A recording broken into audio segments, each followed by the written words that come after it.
Yeah, yeah. Hands up. We gon' dance in his presence tonight. She talking. Shout for Yahweh. All the earth gon' sing. We got joy. Let the praises ring. Yahshua save me. Now I'm free indeed. Glory, glory.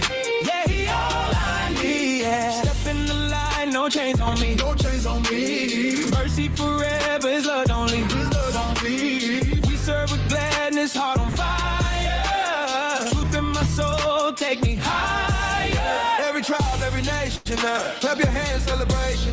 No fear, no hesitation. Yeah, it's love, my foundation. Lift your hands, give him praise. Forever true, His mercy reigns. All the earth gon' sing, we got joy. Let the praises ring, Yahshua save me. Now I'm free indeed, glory, glory. Yeah, he all I need. Eternal love, yeah, it never fades. Generations gon' lift his name. Enter his gates with a heart of thanks. Forever his truth, it remains, it remains. yeah, clap your hands, stomp your feet. Got that holy fire, feel that beat. Goodness and mercy chase after me. All my life, y'all set me free.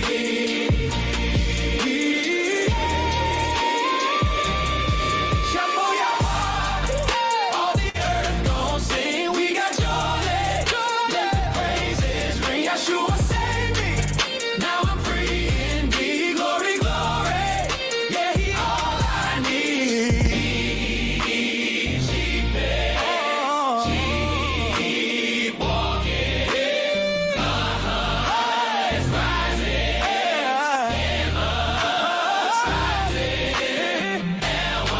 Your heart's good, it's true forever. We gon' dance in his house together.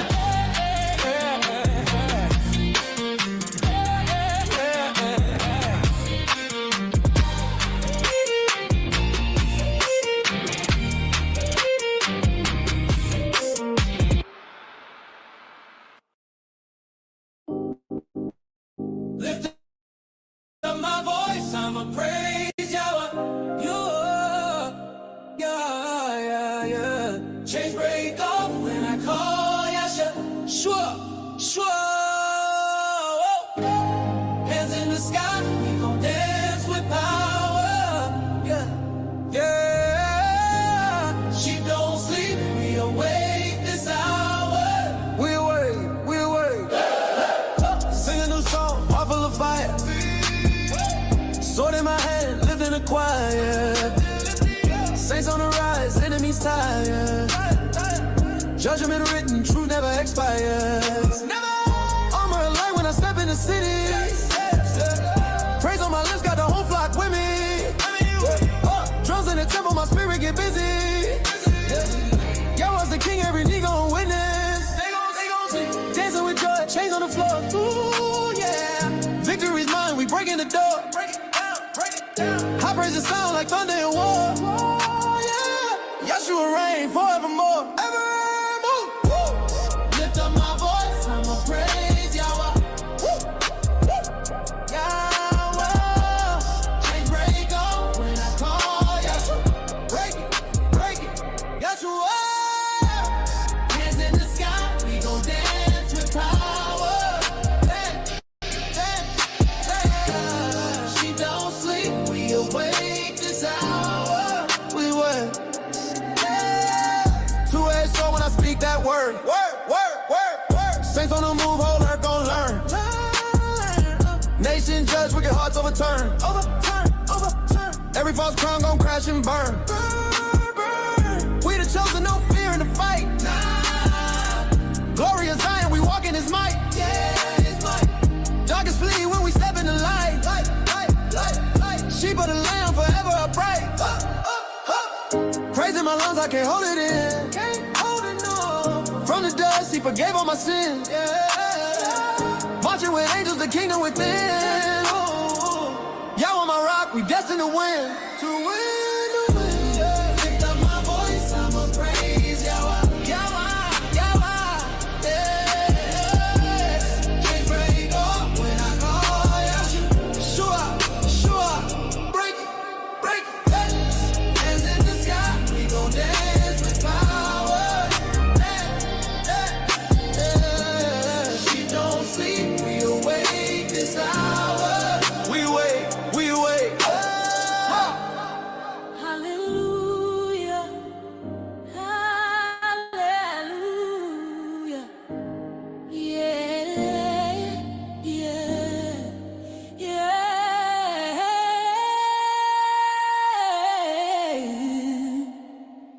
Yeshua.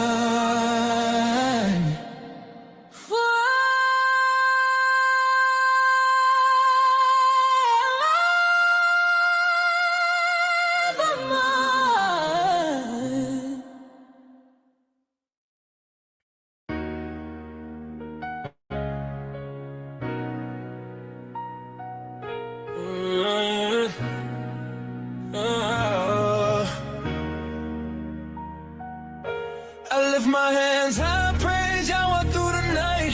Even in the fire, Yeshua is my light. When the world turns cold, I'm still holding on tight. Every breath I breathe, I'ma praise him for life. Yeah. Straight from the dirty raising me. Yahweh's word never shakes me. Battling storms on the daily. Still I rise, he gon' save me. Psalm 50 in the chamber. Praises cut deep like a razor. Got no fear of the danger. Cause Yeshua my anchor. Enemies fall, they stumble. Prideful man gon' crumble. He the ride when I'm humble.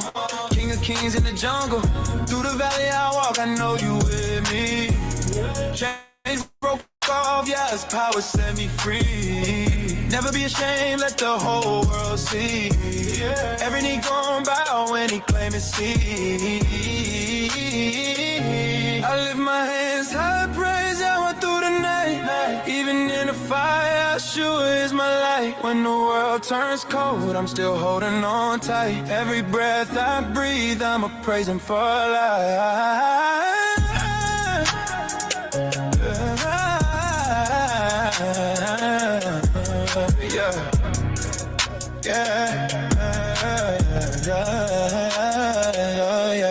Deuteronomy flow blessings chasing me down. If I keep his commands, I'll never drown. Got the truth in my heart, put the law in my crown. Yeah, his word on my lips, yeah, his power and sound. I was lost, he restored me.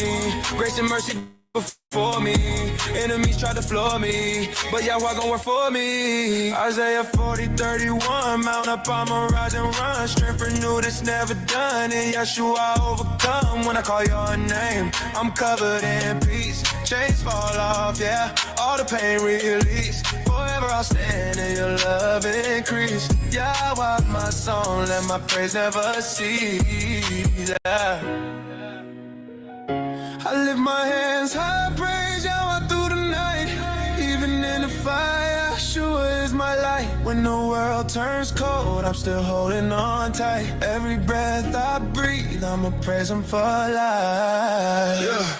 I'm walking in the spirit, no fear when I hear it. Yeah, his voice clear, I revere it. Enemies can't interfere it. Glory to the King of Zion, Yeshua forever reigning. Every tribe, every tongue gon' cry out his name and praise him.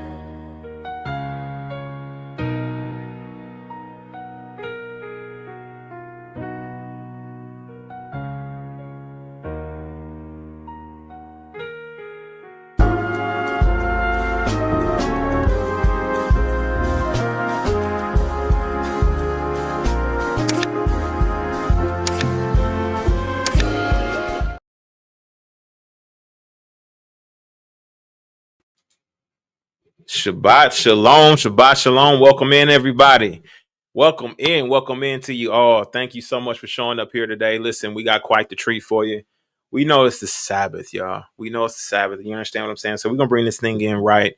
I really wanted to shed some light on some stuff, and I really have a special guest joining me here today as well to help me with executing the shedding of the light on this particular topic. Something that is extremely important for all of us who, honestly, we need to know this information. We need to learn it. We need it for growth so we can be able to expand, not only strengthen our family unit, but also our financial tool, right? Because we got to strengthen that tool. We got to strengthen the financial tool, not only to leave behind a legacy for our future generations. We need to be able to be sure that we're leaving behind a inheritance. And I really want to impart and unpack some of the best ways that I've discovered on leaving behind this legacy, the things that I've actively been working to build myself, things that had to be acquired. You understand what I'm saying? We're going to dive deep into this here today. Okay. And this is a very special broadcast. And I promise you now that whoever is going to miss this one, they're going to have to definitely catch the replay, because this is going to be a very special one. You all in the audience will be able to have an opportunity to ask your questions effectively so we can be able to get everybody on the right track. so we can be able to form what we know, a community of individuals who have wealth of knowledge. It's no point in you being able to acquire a wealth of knowledge or an expertise in a certain field, and we do not share it with each other, especially here in the melanated community. Honestly, in the Hebrew Israelite community, all of us here who need to benefit from this biblically, scripturally. You understand what I'm saying? And keeping the word of the Most High. There's no point. There's no reason why. We're going to shed some light on this here today. Trust in this state.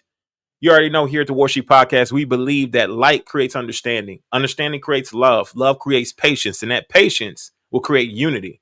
So let's get unified in the spirit, y'all. Let's get it. Is the sheep preaching hate when he says, I'm not going to let the wolf eat me anymore? If the wolf comes in here, next time he comes in here, I'll do whatever I have to do to keep him off my back. Is the sheep violent or is the wolf the violent one? He wasn't teaching hate, he was teaching common sense. You know, somebody's knocking you over the head, stop them. Do whatever you have to do to stop them. You know, the ones that were knocking him over the head were afraid of the fact that he might swing back. So they said, no, he's teaching hate, he's violent.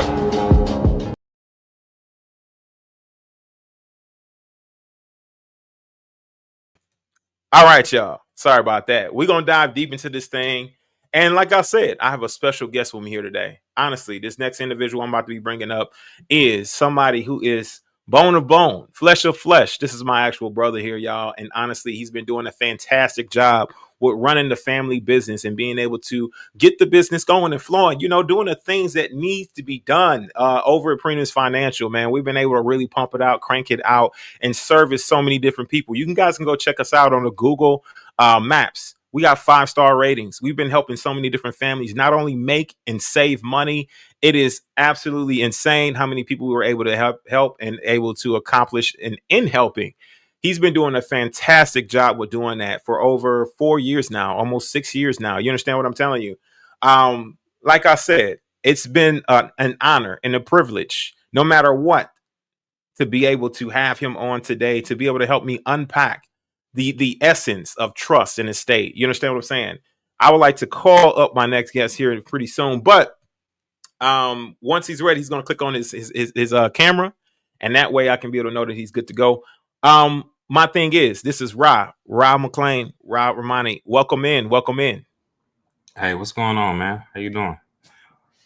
How y'all doing, man? All right, let me make sure, because we tested audio earlier. Hold on a sec. Let me make sure. Okay. You got your mic unmuted? Yep. You got me? Can you hear me? Okay, you're in. Let me reset my speaker. All right, let me reset my speaker real quick. All right, you good to go. Go ahead. Say one more word. All right, man. We good? Yes, sir. We good. Loud and clear. Okay.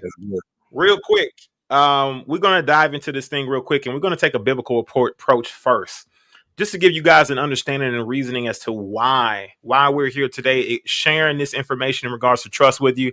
I'm going to dive into the scriptures in regards to it first, and then we're going to get into the meat and potatoes of what trust truly is. If you don't mind, my brother, go ahead and introduce yourself real quick. Let the people know who you are.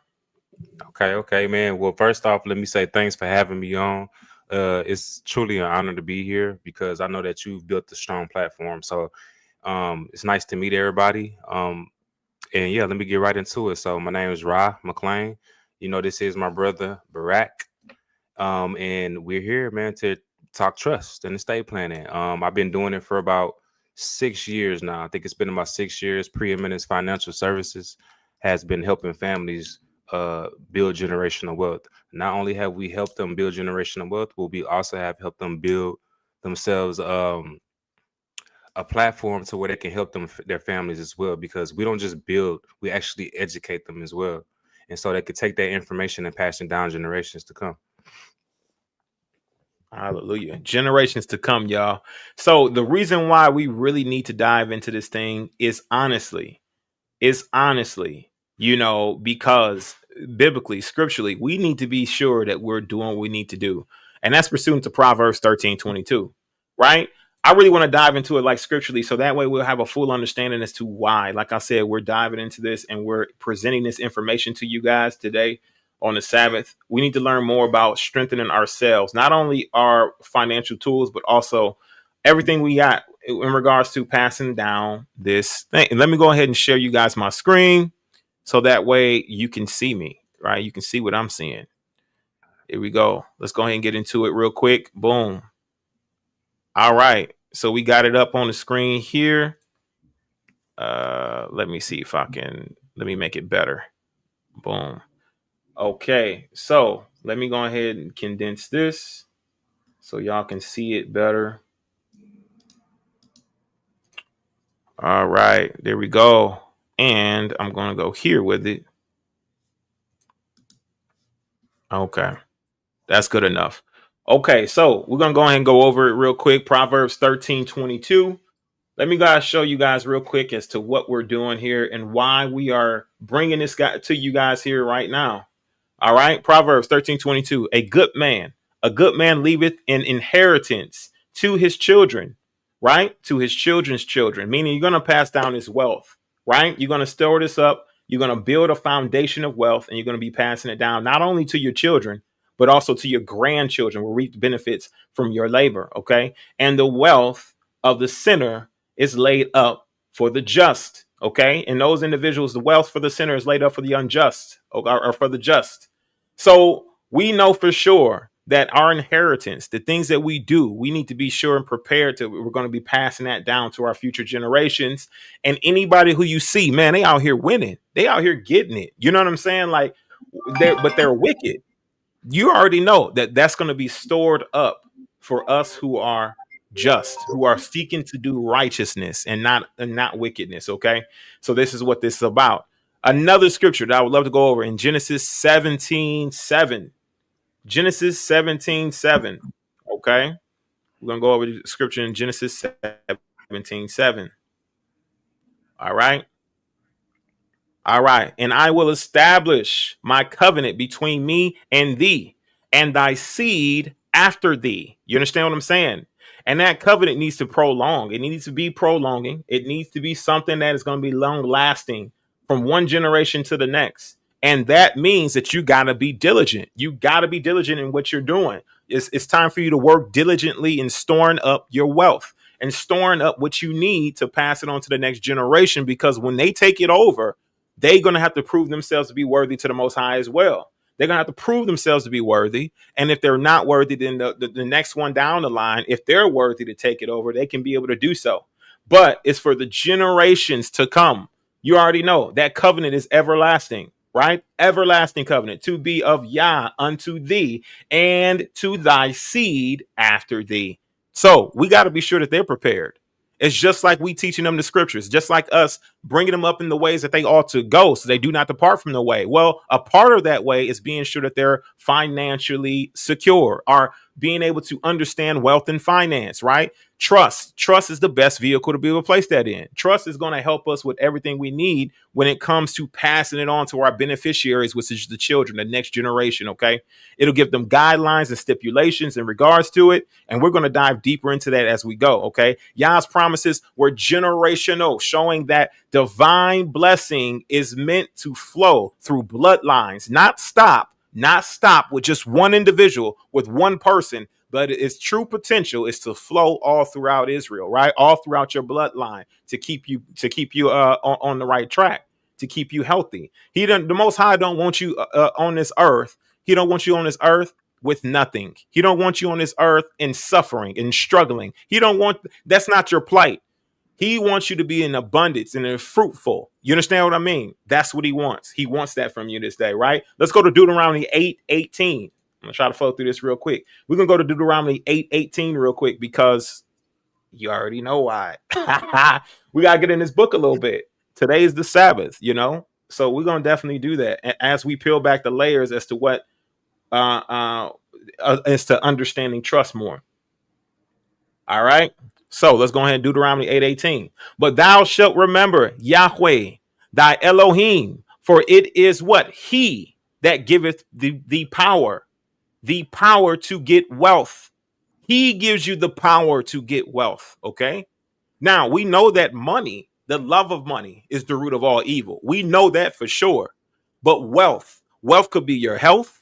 Wealth could be obviously plentiful in harvest. Wealth can be you going out and getting it and being able to store up your assets and your resources, getting land, acquiring land and other assets. That is wealth. You understand what I'm saying? Spiritual growth, spiritual connection, spiritual development. That is wealth. Just remember, y'all, for everybody coming in, leave a question. Be sure you put a question mark at the end of it so it can indicate that you've left a question. And we're going to be answering questions today as well. Okay, y'all. So drop a question in the chat if you got anything you come across that you want to ask about. Okay. And we'll get to the question. Okay. I'm going to be storing up the questions for everybody.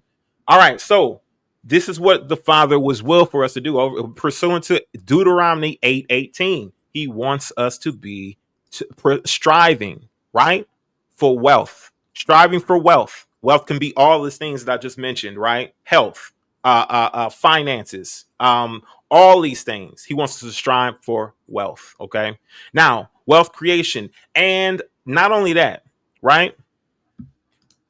Preservation of that wealth, preservation of wealth, are these things are not acts of greed. So it's not based on greed. This is based on responsibility, being responsible with what you have, not being frivolous or not being unfruitful with it, but being responsible with it to ensure resources are managed wisely. And you already know, when you're managing your resources wisely, the Most High Yah will be pleased by that and will bless you for handling these assets wisely. And this is for the kingdom purposes. Ultimately, it's for kingdom purposes, right? Number one, you have to strengthen your financial tool, and you can build for the kingdom if you strengthen your financial tool. You got to strengthen the financial tool. It's just a tool. It's just a resource. It is not the end all be all. It's not your life. It's not your salvation. It's not even something you should rely on, but you should work diligently to strengthen that financial tool, pursuant to Deuteronomy 8:18. Okay.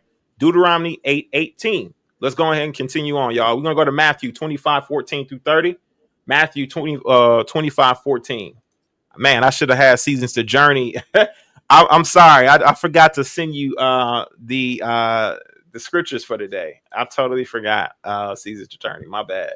Matthew 25:14. Let's get to it. Okay. Matthew 25:14. This is another reason why you must learn how to operate through trust and how to store up store up your wealth for your future generations, for your inheritance purposes and all that good stuff. Okay. All right, let's go into it.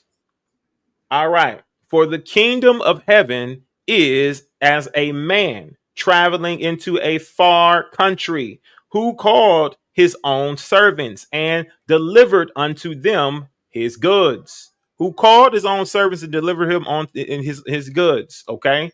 Now we all know that, of course, it's a business transaction. Moving in business, moving in wealth, moving in strategy. You understand what I'm saying? This is what this is what we're pursuing to do. You need to be wise businessmen. You got to understand how to move it, moving it, delivering the goods, doing the things that needs to be done. Okay. Who's called his own servant and delivered unto them his goods. Okay. So we need to understand how to be wise businessmen. We got to understand how to move wisely, right? When we're gathering our wealth. You understand? So let's continue, right? Let's continue. And unto one he gave 5 talents. Okay, I'm pretty sure we all know this story, right?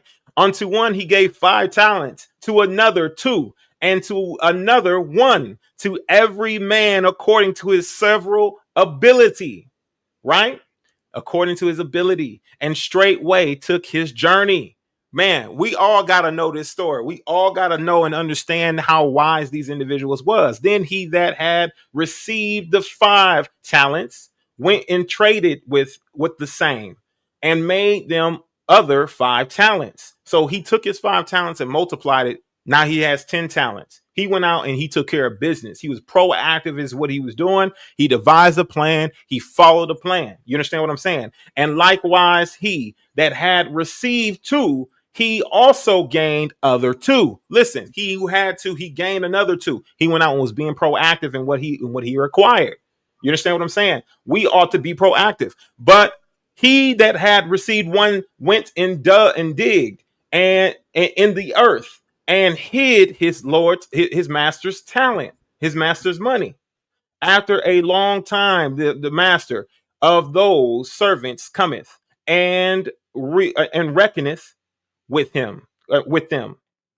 And so he that had received 5 talents came, brought the other 5 talents. So the one who had the 5 came and brought the 5 to the master, right? Saying, Master, thou deliverest unto me 5 talents.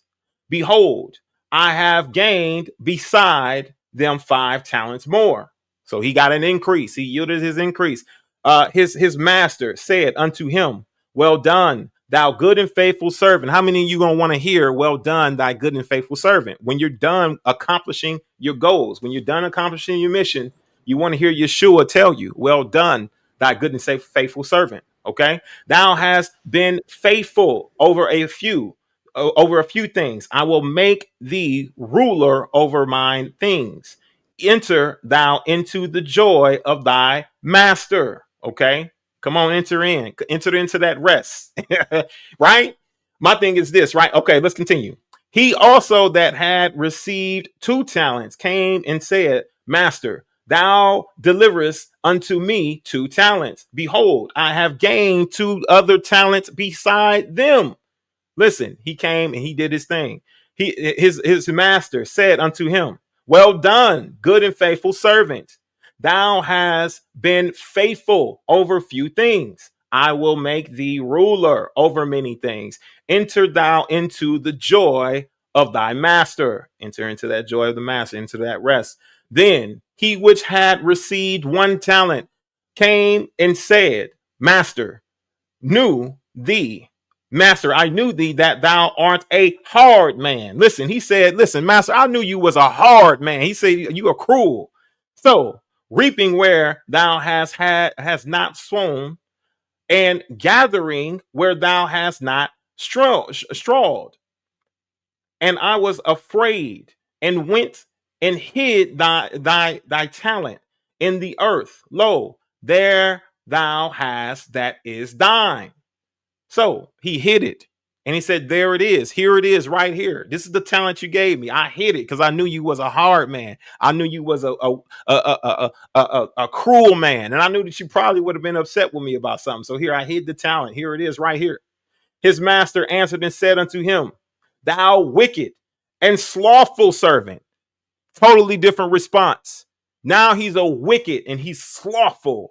He's a wicked and slothful servant. Thou knowest that I reap where I sowed not, and gather where I have not strawed. Thou oughtst therefore to have put my money to the exchangers. He should have done something with it. He should have been proactive, right? He should have been proactive in what he was doing. He should have been, he just corrected them immediately and rebuked them for not being what? Proactive, for not doing what the other servants did, right? And multiplying his talent. Even if he got 1 more talent, would have been good enough for this master here. And then at my coming, I should have received my own with usury, right? We got to understand, my thing is this, right? When we are not being proactive and multiplying our talents and doing what we need to do and doing our due diligence to be sure that we're leaving behind true generational wealth, we need to be sure we're doing it on the glory of the Father, right? We want him to say, Well done, my good and faithful servant, with the talents that we're being provided. We need to be sure that we're being diligent and working with these talents appropriately. We got to be diligent in what we're doing. Take therefore the talent from him and give it unto him which have 10 talents. So he took that talent and gave it to the man who multiplied it double, right? Now he has 10 talents. Now he has 11 talents. And the other servant, listen, he's getting rebuked. He's getting reproved. He's getting corrected. He's getting chastised for not being proactive in the ways that he needed to operate, right? We're going to go over to Proverbs 21:20, and we're going to dive deep into this thing. All right, y'all. Let's go to Proverbs 21:20 real quick. Proverbs 21:20. And now I'm moving fast. Like I said, if you got a question, drop your question in the chat and then put a question mark at the end of it, and it'll send an indicator saying that you asked the question, okay? And that way I can save your questions. All right. Okay. Proverbs 21:20. There is treasure. Okay. There is treasure. There is treasure to be desired and oil in the dwelling of the wise. There are treasures to be desired. What are those treasures? The treasures are the fruits to your labor. The treasures are the things that are being stored up as you're dwelling for the wise, the ones who are wise enough to be able to accomplish the things that need to be accomplished. Not like the last servant who hid and buried his talent. How many of us are too afraid to take that next step, to take that next leap, too afraid to go on that next business strategy? But the Bible tells you, if you were to step into this thing, that these things of desire, these treasures and this oil will be here stored up for you, for those who dwell in that wisdom. You understand what I'm saying? It'll be stored up for you when you're multiplying your talents, right? But a foolish man, what? Spinneth it up. So when you're reckless spending, when you're doing things that don't make sense, we got to understand that that's the biggest problem. That we can't, as if we're going to count ourselves to be wise, we have to understand how much we're spending up our wealth, and we got to stop the bleeding. We got to start to make wiser decisions to funnel it back into our communities, not only back in our communities, but back into our generations to come. We got to understand how to do this. Is if we're going to count ourselves to be wise, if we want to hear, "Well done, my good and faithful servants," if we want to perform on that level, we got to funnel this thing back in. It's saying, I acknowledge that everything I own belongs to the Most High Yah. You understand what I'm telling you? And I am setting divine order in my household. So you got to set the order. Set the divine order in your household. Understand that the Most High comes first, and then that financial tool to be strengthened. That's how we can be more effective, not only for our brothers and sisters around us who may need us one of these days, who may need some assistance, who may need some help. Listen, but also for our future generations to come. For us to be wise enough to set this up, listen, there's nothing left to be said. Because the Most High would require that from you, right? He will require you to be wise with what you do, with your finances, with your leaving behind generational wealth. You being able to have your bowels of compassion open enough, and then also being wealthy enough to be able to help those around you. Not only wealth in money, but also wealth in health, wealth in mental health, wealth in spiritual growth. You know, wealth in biblical knowledge. Being led of the Spirit through the scriptures, not listening to men and allowing men to guide us, but allowing the Holy Spirit to lead us through the scriptures to learn and gain all knowledge, right? In today's world, trust and estate planning are the what? Are the kingdom tools that allow believers to fulfill the scripture. Honestly, especially if you got lands, especially if you got communities, especially if you got future generations you looking to leave behind an inheritance for. Building systems of blessings that outlive them, that outlive us all. When we're building up these systems of blessings, guess what? Got so many individuals that's going to reap the benefits from it. That's going to love it. Honestly, tell you the truth. That's what you're gonna acquire. So one thing that I really want to do is I want to start to dive into, because we didn't got into this word. I really want Rah, I want you to tell us more about the protection of the assets. I would like to dive into how trust and how estate planning, how is this going to be beneficial to not only the saints, but also for future generations to come, and protecting their assets. Okay, can you hear me? You hear me? You hear me? Yes, sir. Yes, sir. You good to go? All right, man. So everybody, okay, so it works so simple and easy, and is really, really beneficial for y'all families to go ahead and tap in with a trust. Because first off, let's think about it. When you got a trust, you become private, okay? When you don't have a trust and use something like a will, it's public. We got to get that point down pat. So if you got something public going on, of course the public is going to be a part of it. So that means you're going through probate.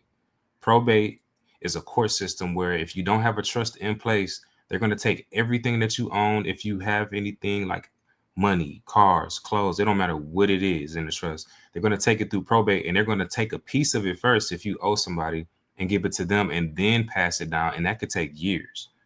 So a trust is beneficial for you because it keeps you in the private. It keeps all of your assets private. It keeps all of your anything that you want to pass down private. You can put anything in a trust, by the way. It could be something on so simple as earrings. It could be a shirt. It could be a car. It could be a piece of bubble gum. Whatever it is that has value, you should put it in a trust. Now, another thing, too, I wanted to let y'all know is that not only does a trust help you protecting your assets and passing it down with avoiding probate, you can actually take a trust and save on taxes, too. Now, what it is when you have a trust and you file your taxes and say hypothetically something did happen to you, you could take it and do an estate return and pass up to $2.5 million down to your beneficiaries tax-free. A beneficiary is someone who you're looking at to pass down any assets or money to. Those could be your kids, grandkids, your brother, your sister. So that's the most important thing. We got to understand what the definition of tangible assets are and intangible. So you can put tangible assets in the trust or intangible. Tangible is something that you can touch, okay? So if it could be a home, it could be a car, it could be earrings. Those are tangible. Gold, silver, whatever. I don't care what it is. If it's value to you, you can put it in a trust and keep it and remain private, and so you can pass it down to your children. Intangible assets, you could put in a trust. A few examples are like something like a life insurance policy. You got a life insurance policy and you don't put it in a trust, something happens to you, guess what? The government is going to put that through probate, and then they're going to say, hey, let's take a piece of it, because it's going to cost for them to go through this whole process first. Then it's going to take years for them to distribute it to your beneficiaries. So we got to keep that in mind, okay? Now, the difference between what you call an irrevocable trust and a revocable trust is very important too. I'm gonna drop y'all some jewels right now. I'm gonna give y'all some game, and this is really important to remember this. And if you got a pencil or pen, write this down. You got irrevocable trust, and then you got revocable. An irrevocable trust is something that you cannot change. So if you got a home and you put it in an irrevocable trust, you cannot take that out of an irrevocable trust. That means that's going to remain there after you transfer that asset into irrevocable. A revocable trust is something that you can change. So if you got a business and you running a business and you want to keep the funds flowing and you start purchasing assets and you know that you might sell the asset, I would say a revocable trust is something for those type of people who are investors. So we got to remember revocable, irrevocable, tangible, intangible. Tangible are something that you can touch, which are assets you can touch. Intangible is something you can't touch, such as stocks, bonds, life insurance policies. These are the key things that we got to remember about a trust. Now, is it easy to set up? Yes, it's very easy to set up. It's so easy, even if you really take the time out to look at how to set this thing up, you can do it. But if you need assistance, we're able to assist you. Right. And so when it comes to this, right, the taxation, the lawsuits, the taxation, the civil litigations, things like that, creditors, other things of that nature, right? People put and convey their assets over into a trust to protect that wealth, to protect and guard it for future generations. Because if you're being sued by your own name, by your own legal name, if somebody's looking or seeking to take your assets, then guess what? You don't have anything in your name. It's all already conveyed into a trust. So all of your assets will be protected against civil litigation. Is that correct? That's correct. Meaning, like, no matter what, if you don't have a trust, you're going to have to go through probate, and they're going to want a piece of the pie, no matter what. Even if you don't have any creditors coming after you or trying to sue you. So if you don't have a trust and you don't even have a will in place, the judge is going to basically say, hey, you know what? We need to find out who the beneficiaries are. That's going to cost money and it's going to take time, because you know how family get. So a lot of people, families come and they're like, hey, this is mine, this is this and that. To avoid all of that, you want to just set up a trust so you can have all that information written down on paper and filed in the county where you live. Okay. So yes, it's very important to go ahead and get a trust to avoid probate court, which is a system just to basically exploit your money. If you pay attention to the world, you'll see a lot of if you check out a lot of celebrities, a lot of entertainers, a lot of athletes, they never have a trust. All their estates never have a trust, and they have to go through probate because they were never educated on having a trust and protecting their family and protecting their assets. So next thing you know, they're taking their cars, their clothes, they're taking their it don't matter what it is, they're taking it all because they're saying, hey, this person owes me this person owes me that. And anybody can come say that. So it's just like, hey, now it's tied, your money's all tied up, and it takes years for you to get that money to your beneficiaries or the people that you wanted to have those assets that you left behind. I hope I was able to explain that really efficiently for y'all on what a trust is and how you are able to benefit from it, and kind of some of the key terms and stuff that you should learn. Like, for instance, I want to break this down. There's 3 elements to a trust, okay? The person who starts the trust is what you call a grantor. Y'all want to write that down. It's called a grantor. The person who controls the trust is a trustee. The grantor appointed the trustee to control it. And then the person who benefits from the trust is what you call a beneficiary. Those are the 3 elements. This is really... So we got a question. Oh, go ahead. What was that? Go ahead. I was going to drop another jewel, but I'll do it in a little bit. Okay, I'm going to pop this question up here real quick. If you have a house with a mortgage, what is the best place to leave it? Where's the best place to leave it? Well, first of all, when you got a mortgage, you can still put it in a trust. I would put it in a living trust still, because at the end of the day, the house is still yours. You're just paying a mortgage. So you do own the home. What I would do is I would do a transfer. I would transfer into a trust. And a lot of people use it doing a quick claim deed, certain elements like that. But I would definitely go ahead and place my home into a living trust. Right. And that's with the mortgage. And if you just do decide to sell it, I would do is what you call a revocable trust. Because remember, I told y'all, irrevocable means you can't change it. Revocable means that you can change it. Mm-hmm. And that'll help with taxes and rebate and things like that.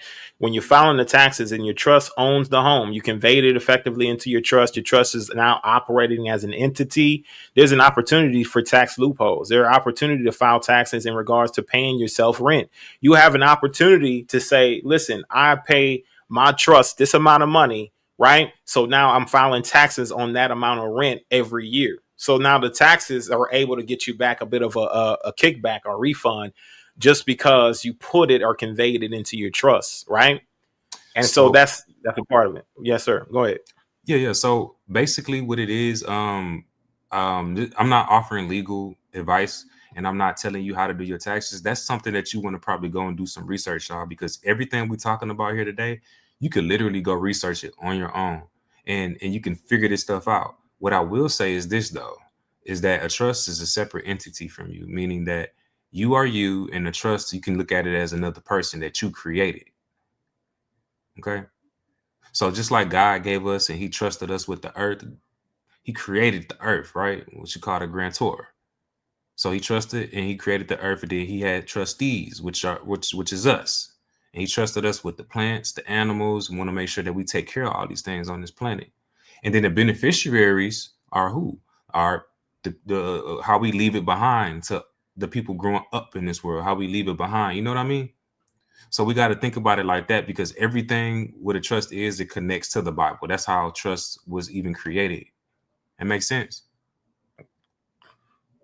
Yeah, that does make sense, because, of course, the scriptures is based on trust. When he gave the covenant agreement to the Israelites, it was based on trust. He trusted that we fulfill the covenant.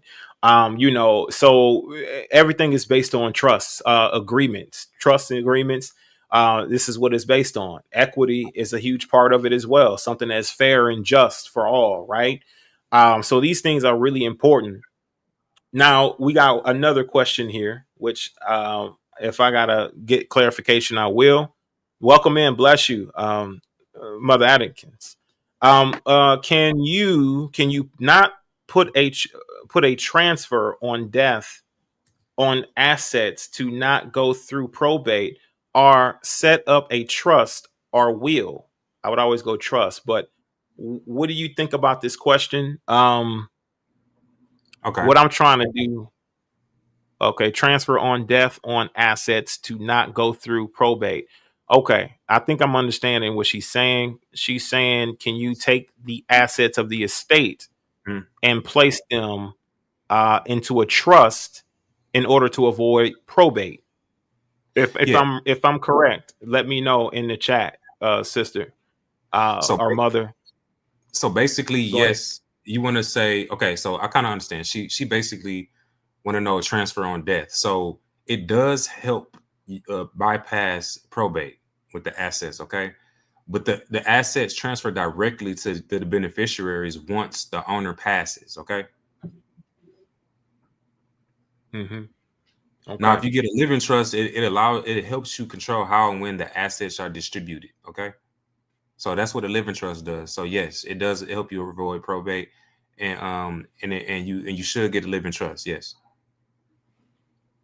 To avoid that probate, which would be great. A will get you stuck in civil litigations with other parties that probably had nothing to do with it directly. A will get you stuck in civil litigations, where a trust, once it's outlined and signed, it will get you relieved of having the problem of civil litigation. Right?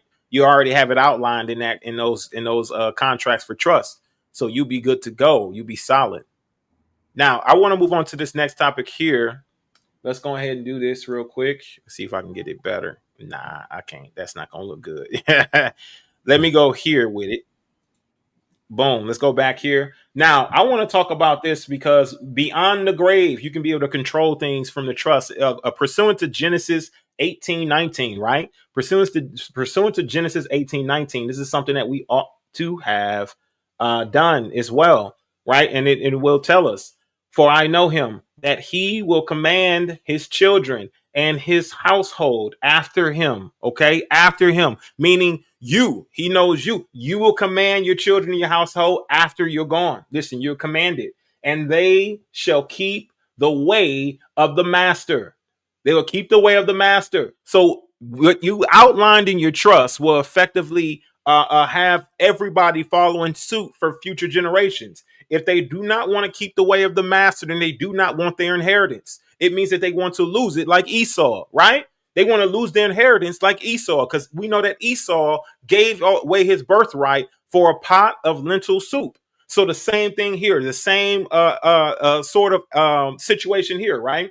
That, if you want them to continue on in the ways of the master, you're going to control that through your assets. You're going to control it through trust. So they must keep the faith. They must keep the faith if they want to keep their wealth, if they want to keep their inheritance. Must study the ways of the Most High, to do justice and judgment, that that the master may bring upon Abraham that which he have spoken. Okay, spoken of him. So we keeping the law, statutes, and commandments of the Most High.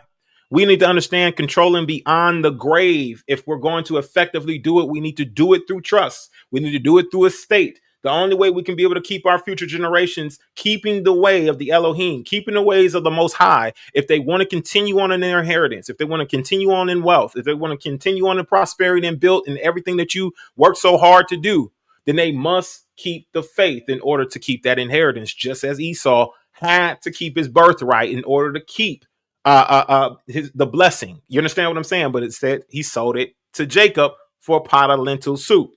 So we're gonna dive into this real quick. Control beyond the grave. How can trust help us with that, bro? Hold on, wait. We got she's addressing it. But go ahead. How's that help us out, bro? You got your mic muted. Hey, can you hear me? You put a notice on our. Yeah. Yep. You good to go now. Go ahead. Okay. So that's the question right now, right there. No, sir. What you can get in, you can get into how do we control using our trust? What are Uh-huh. the effective ways that we can control the assets and the inheritance for future generations by with a trust? How can we effectively do it? Okay, so well, this is how I think, y'all. I want to remain anonymous. I like to remain private. I like to be private, and I don't want nobody. I don't want to own anything, own nothing, control everything. So what you do is when you do a trust, you can make somebody erect it for you, the grantor, right? So if you trust somebody like your mother, your father, somebody that you control, it could even be a corporation, and they create the trust as the grantor, right? And then you are the beneficiary. No, your children are the beneficiary and you are the trustee. Excuse me, y'all. You're the trustee and your children or whoever you're passing anything down become the beneficiary. So that makes you control the trust at that point. Now you control it. That means you control everything in it. So what you do is you put all your assets in it. So that no longer is yours. I'm talking about clothes, shoes, cars, whatever. And when you put it in this trust, you no longer own it. The trust does. So that means that you have nothing at that point, but you control it. So it's kind of like the same thing. You don't want to own nothing because you don't want nobody coming to take anything from you. If you look at the stories, like I said, you always seeing somebody coming after their wealth, coming after wealth. Some people are smart and just put it into their mother's name, right? But even then, what if somebody want to come sue your mother or something like that? So that's why trust is important because it's all together. It's a separate entity, and that's how you can be able to protect your wealth, protect your assets, for you not to own it. Because at the end of the day, we cannot leave this earth with all of these possessions, these earthly possessions. So what's the point? We need to just have fun with them, and then we need to live our life and and be able to pass down these assets without getting the government involved. That makes sense. Did I answer that correctly? Yes, sir. Yeah, you definitely hitting on the notes.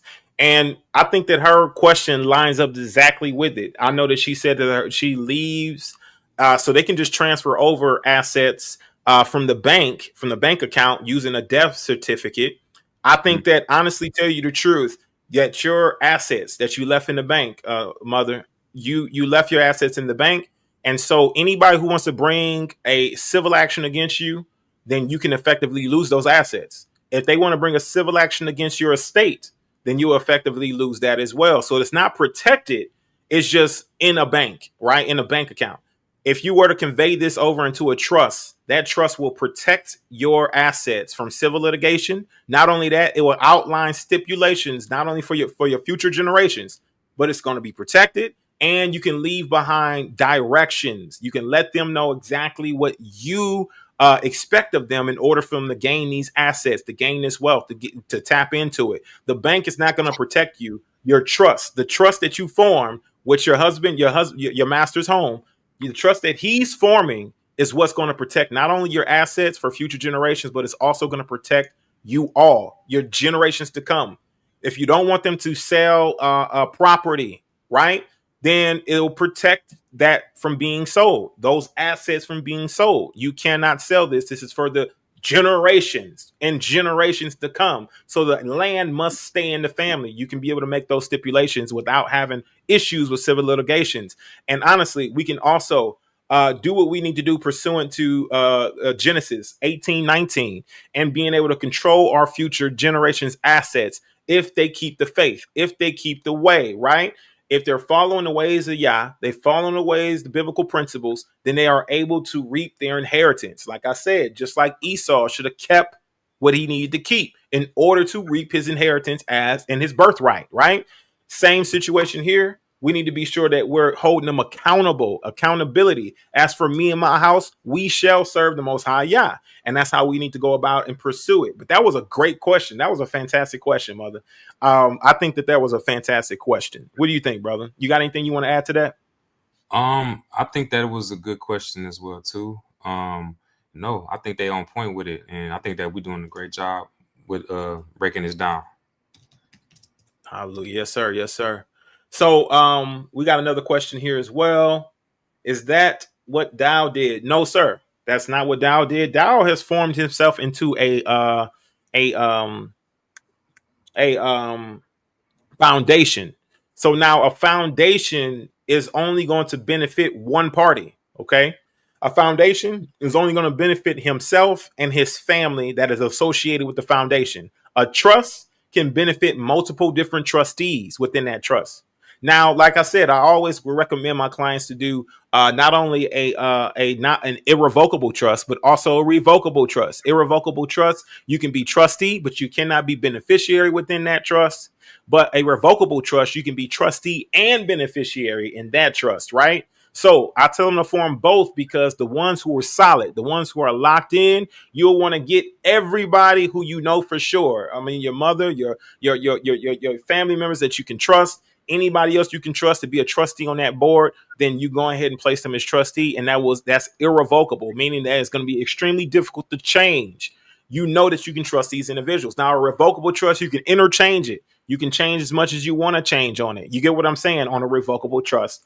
And my thing is that when you're doing this, it benefits everyone. Everyone who puts work into the trust, who actually produces for the trust. As a trustee, your fiduciary role and responsibility is to produce for the trust. So anybody who produces for the trust, they were going to reap the benefits of their labor. So this is the reason why it's nothing like how Dow did, because Dow is only benefiting himself through his foundation. You understand what I'm saying? Anything you like to add to that, my brother? Well, I don't know Pastor Dow too much, so I can't speak on him. I never really seen exactly how he did his business or anything.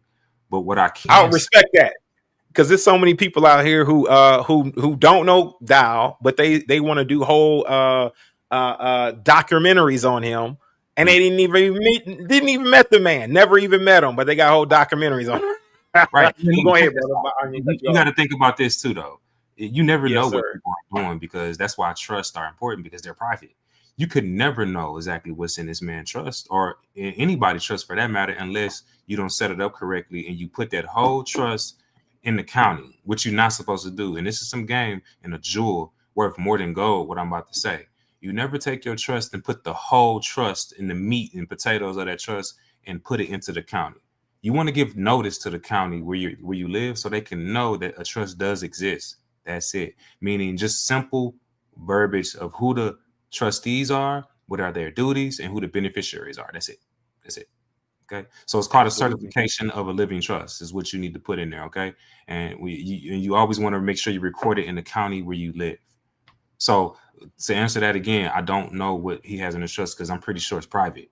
If you're smart. Right. If you're educated, let me not say smart. If you're educated on how to properly structure a trust. Now, the only reason why I know these things, y'all, is because it's called trial and error, cause and effect. I wouldn't know none of this stuff if I didn't have a cause and if I didn't make mistakes. And then you had to learn from the mistakes to grow. So you're talking to somebody who not just talking, but actually been through it, created multiple, many trusts, or help people guide them in creating their own trust. Absolutely. Hallelujah. And I believe that bro, Vic, you asked the question of what are the best trusts to start with. I believe that I've already answered it. I think we both actually answered that, of course, with the revocable, irrevocable. Honestly, it really does depend on what you want to accomplish. You got to know that for sure as well. What you want to accomplish, how you want to move is the best thing to move with. Like if you want to do a irrevocable trust and that's all you want to rock with, it means that everything is locked in solid and you cannot make yourself a beneficiary in that trust. So you got to be okay with that, right? But if you just want to rock with a revocable trust, a lot of times I say, hey, take a irrevocable trust and keep it private. But your revocable trust, you can open up a bank account with that one. You can kind of establish certain things with that one. But that one's once you start opening up bank accounts, then people can start to look you up in the ABA lookup tools and all that other stuff. That means you're starting to put that more out in the public. But your irrevocable trust remains private at all times. And all your assets, that trust is conveyed over into your irrevocable trust and it's protecting it, right? In its privacy, it's protecting it, as well as your LLCs are going to be going into your revocable trust, protecting that.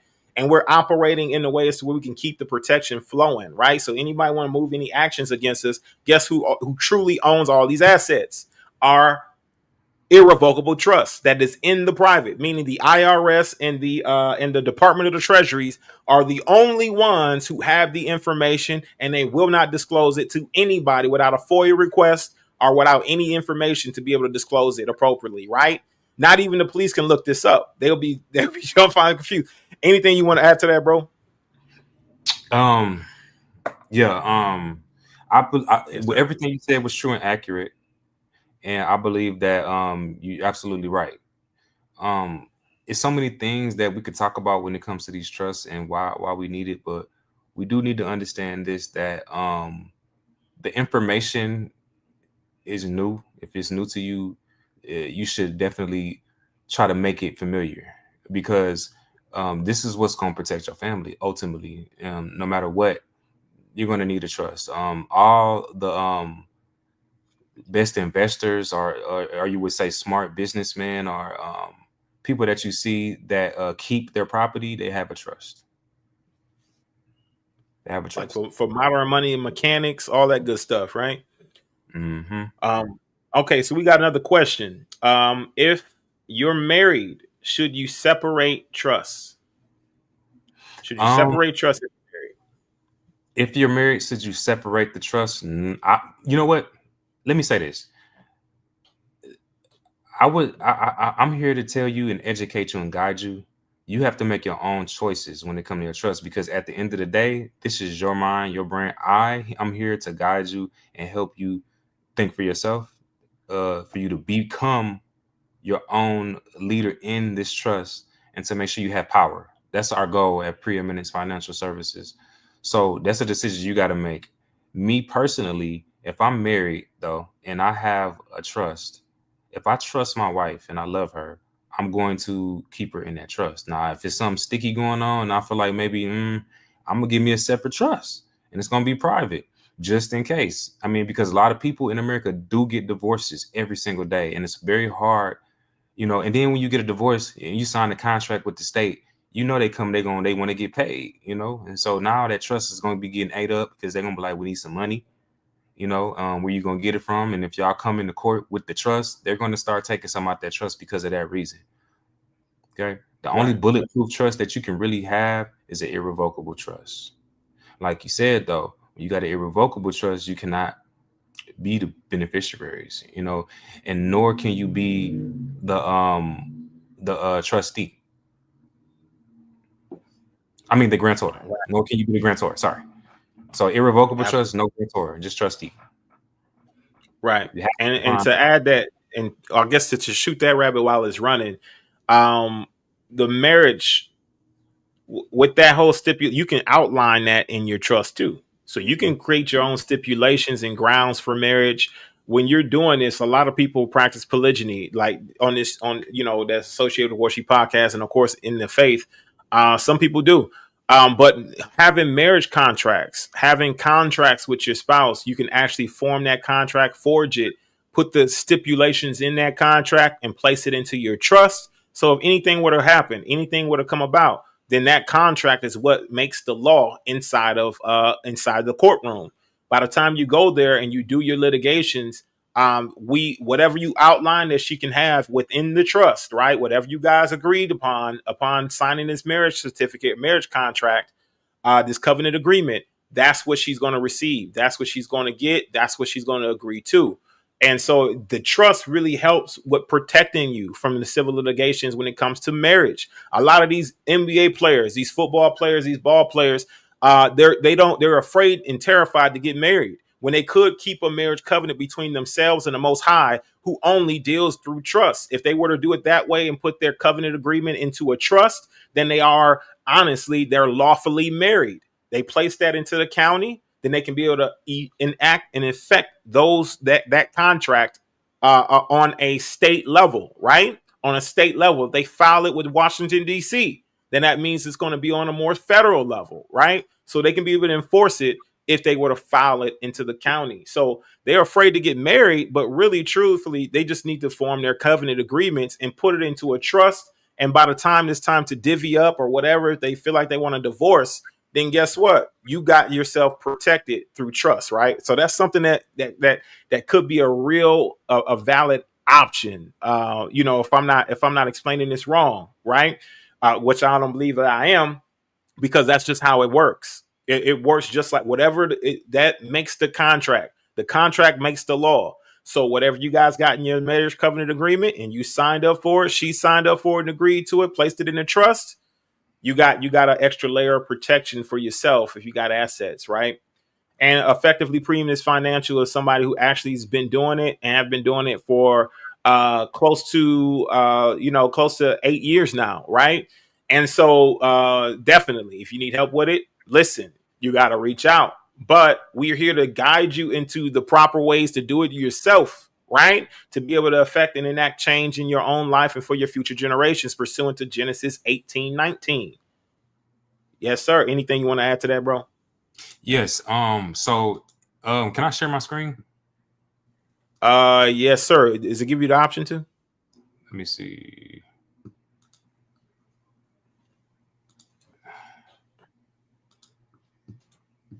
Okay, got it.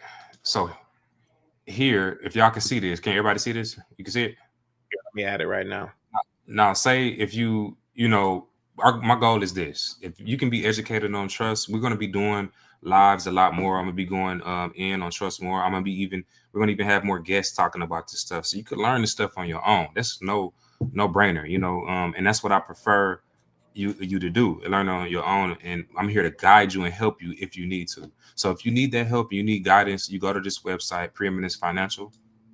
Now, if you scroll at the top here, you'll see this link right here. It says Trust and Estate Planning. You click that.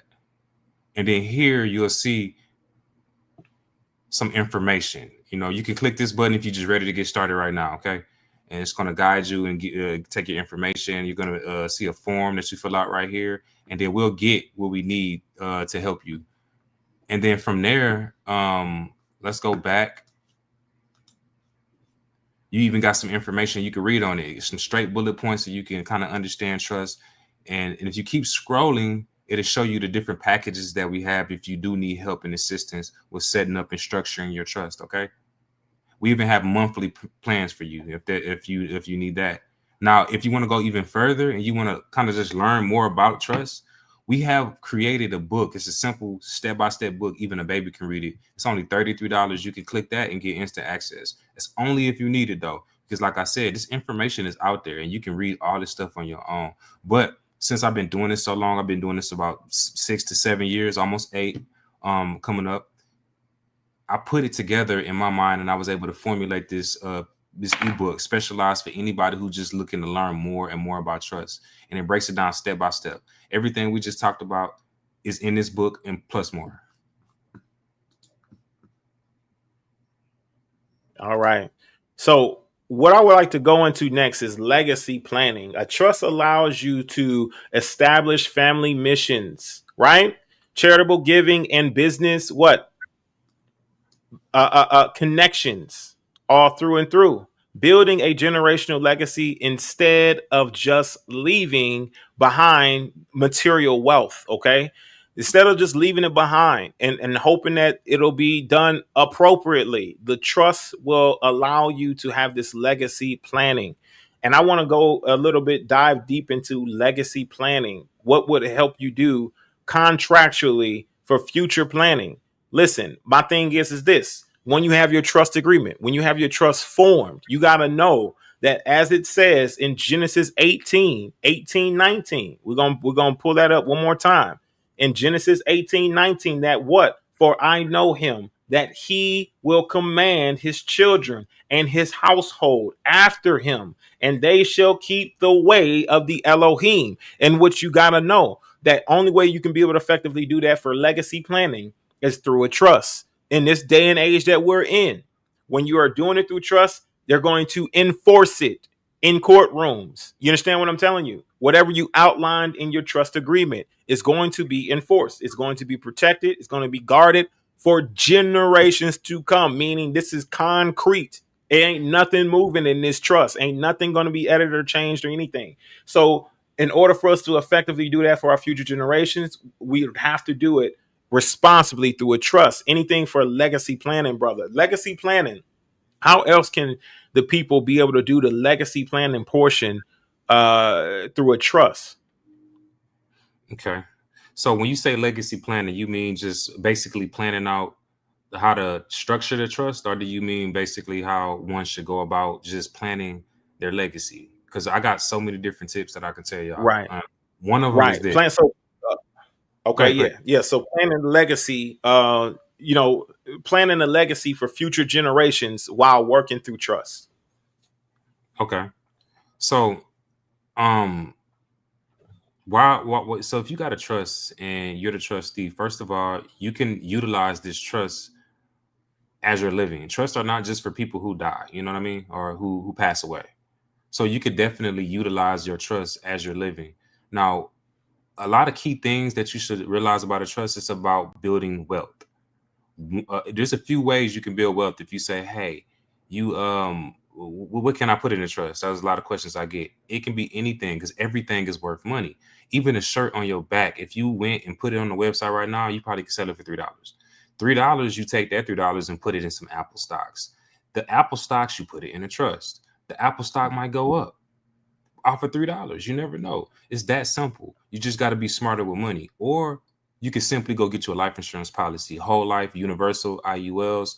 These are good investment vehicles to build generational wealth. Why? Because as soon as you purchase this policy, not only can you gain compound interest on that policy, but you also got a $350,000 policy. That means your trust is worth $350K. So if anything ever happens to you, all that money goes into the trust and passed to your beneficiaries. That's one way now that your trust is funded. That's how you fund a trust. They're going to ask you, how are you funding this trust? It don't matter if you put $5 in there, $10 in there, $100,000 in there, a life insurance policy in there, Apple stocks in there. It don't matter what it is. These are different ways you can. It can be a sock. I'm just trying to make it simple for y'all so y'all can understand how it's not just for the rich. Trust can be for anybody. Right. Now, I see somebody who said about life insurance, you got to pay monthly. Yes, you do. Now, this is the thing about that. When you pay monthly, single time you pay monthly on the right life insurance plan, not only do they give you interest on the money, but you can actually go back and borrow the money as well. This is what you call infinite banking. So now you got your own family bank wrapped up in a trust. So why go take $10,000 and spend it when you can make money off that same $10,000 and go borrow it? When you borrow money, what is it, y'all? It's tax-free. Tax-free money. So if you got 10K sitting in the bank right now, they're only going to pay you 0.3 cent or something like that off of that, versus going in, putting in life insurance policy and getting variable amounts, 9-10%. So imagine getting 10% monthly on $10,000. What's that? $1,000 a month? You know, something like that. So we got to really be mindful of what we're doing with our money. We want to take our money, make money first, so we can build generational wealth and put everything in the trust. You start a business right now today, and you build that business out the correct way. You can go and borrow money from a bank and purchase an asset, put the asset in a trust, and then let the asset make you money and then pay the loan back. But it was all tax-free. These are different ways and strategies that a lot of people who are wealthy use to build generational wealth. Did I answer that correctly? I know I dropped some. Yeah. That was a fantastic way to be able to help with the legacy, right? It's working through that vehicle. It also, when you're doing it through from what I'm understanding, of course, you can become your own bank, lending to other family members and generations and grandchildren, whatever, through this particular life insurance policy, right? Right. So I got a story. It's going to be quick. I actually, the reason why I could talk about this, because I do it currently.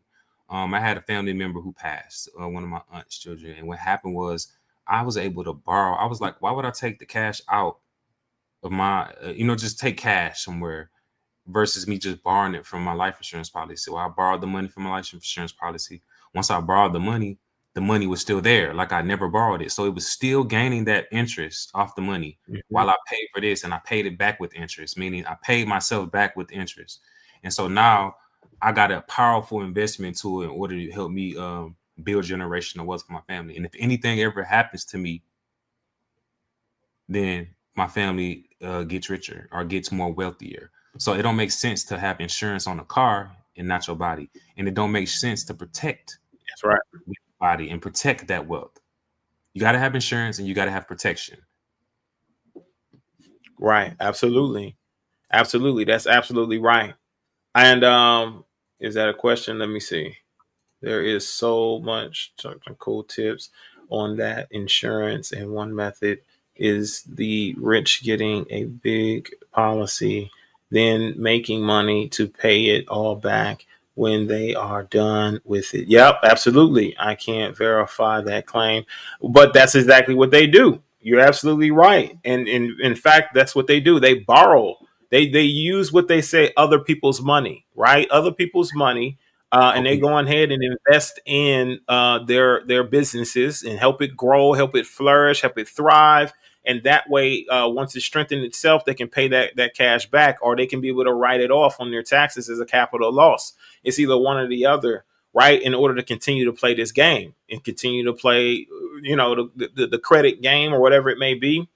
And then through that refund, they can easily pay some of that back or make up some payments or whatever it may be, right?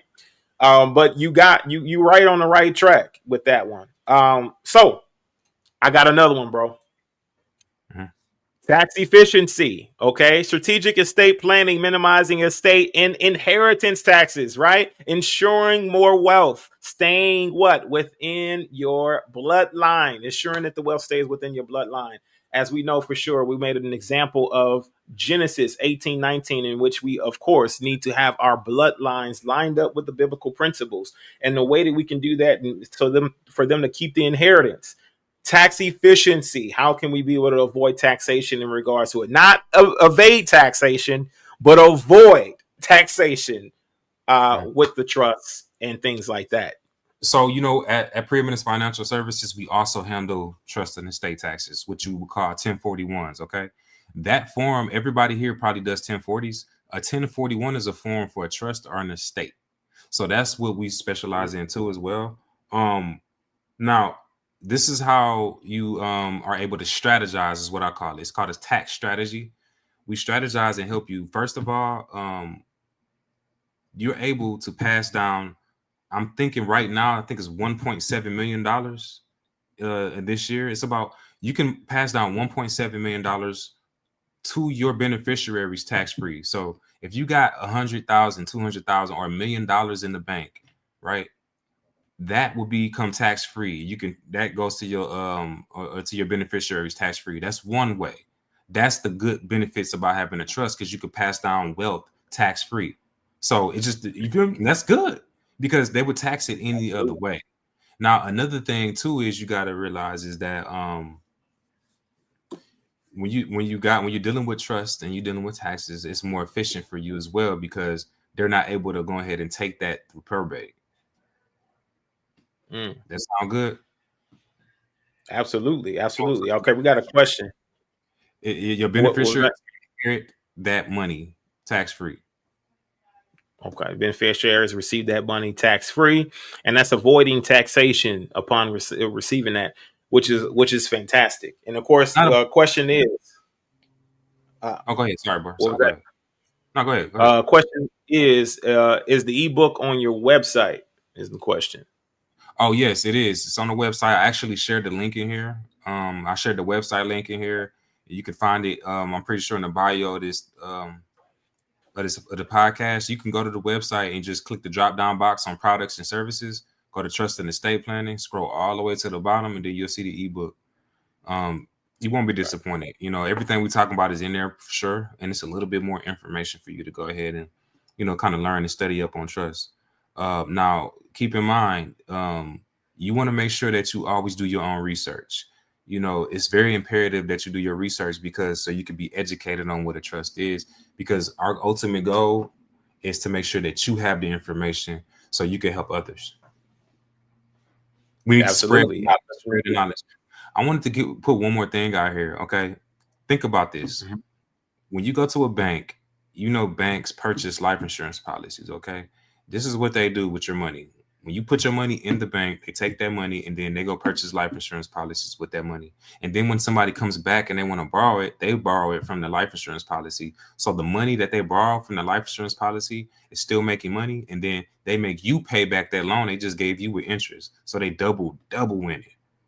So that's kind of the same thing where we want to be like a bank and think like a bank. We want to take our money out of the bank and put it in a life insurance policy like they do, so it can grow, and make sure we put that in the trust. So now we worth what we say we worth. Something happen and you don't got liquid cash or liquid fiat or liquid currency. You got a what is it called? Intangible asset, right?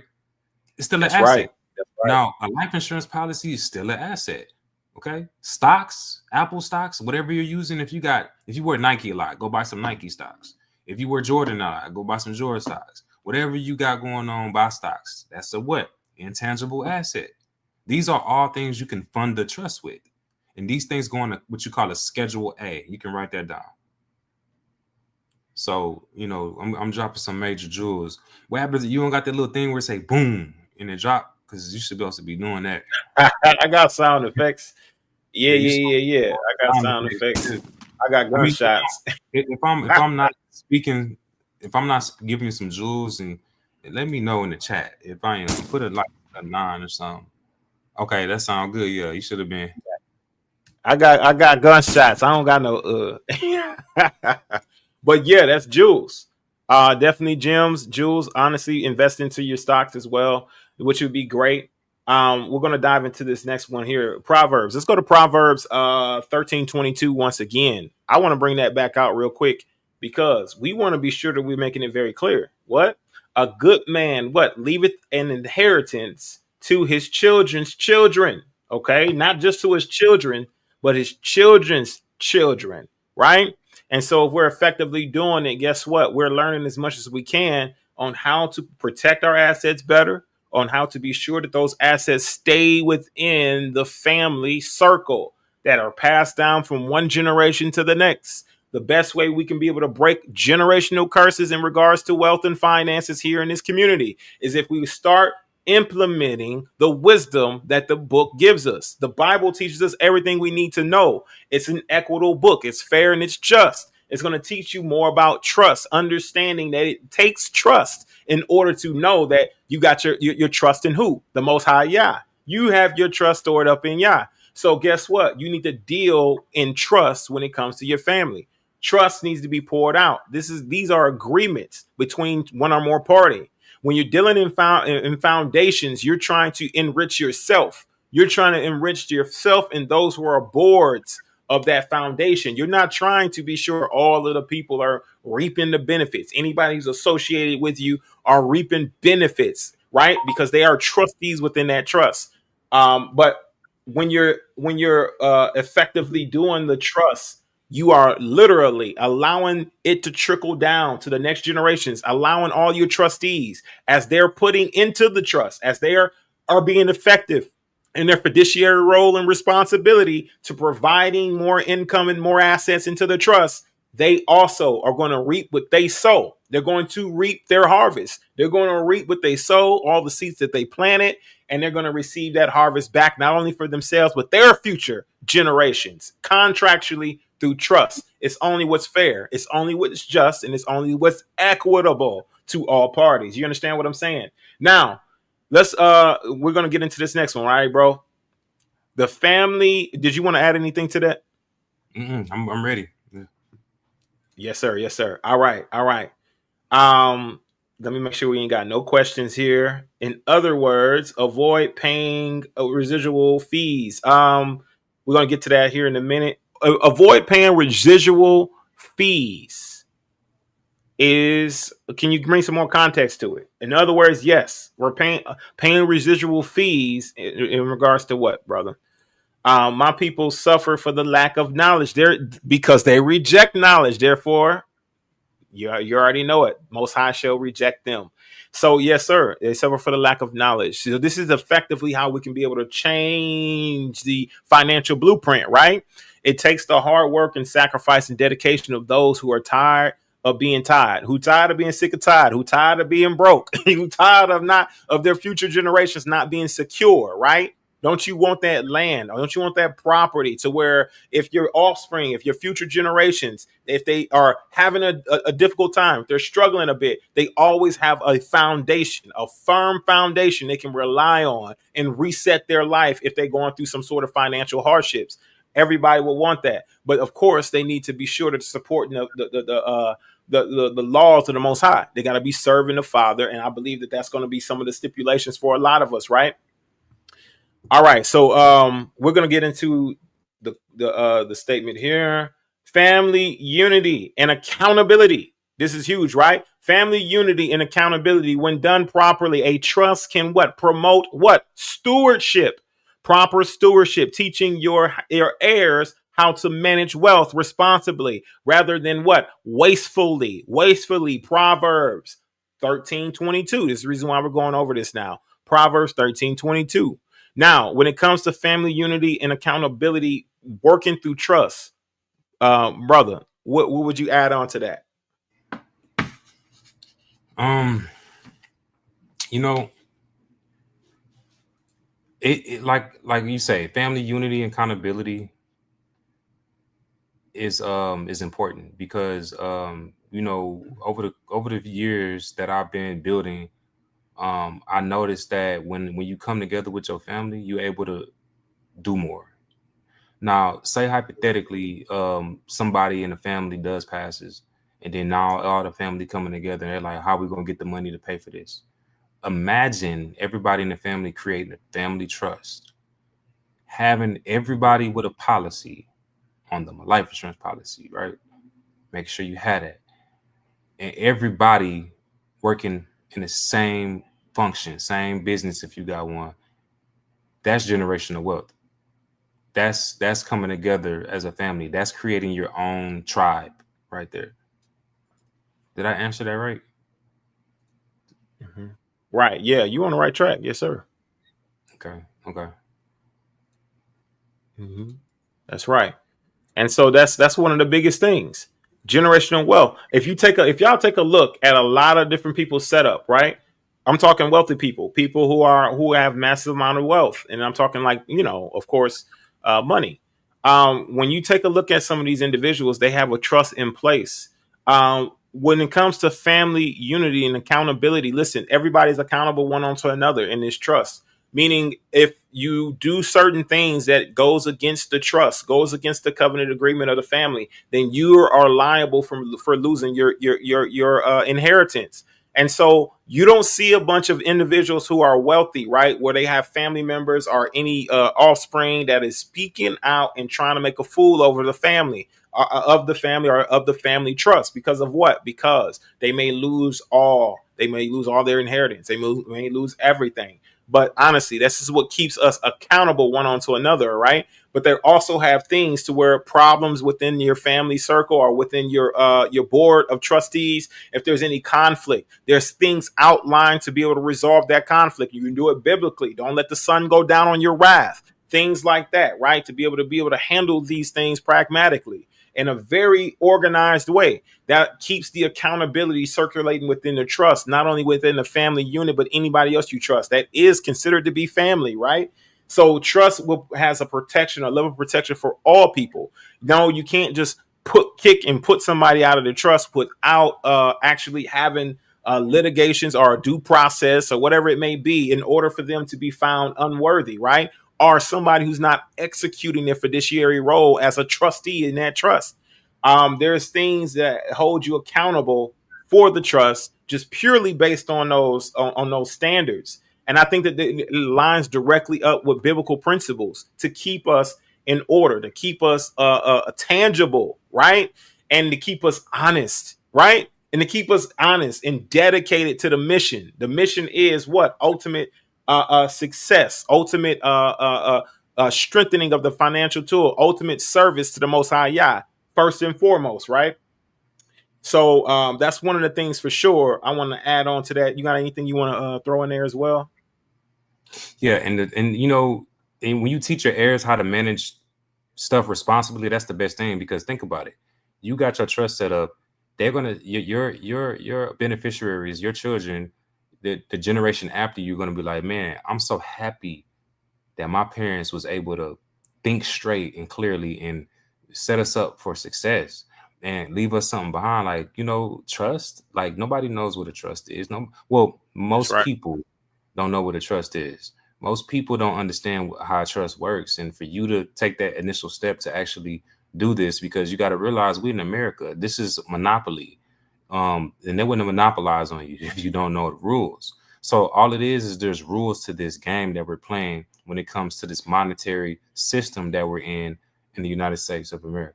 So we got to play the game right. And you got to learn the rules. You got to learn the rules of the game. It's just the game. It's like a video game. You got to grab the remote and play the game and stop letting other people grab your remote.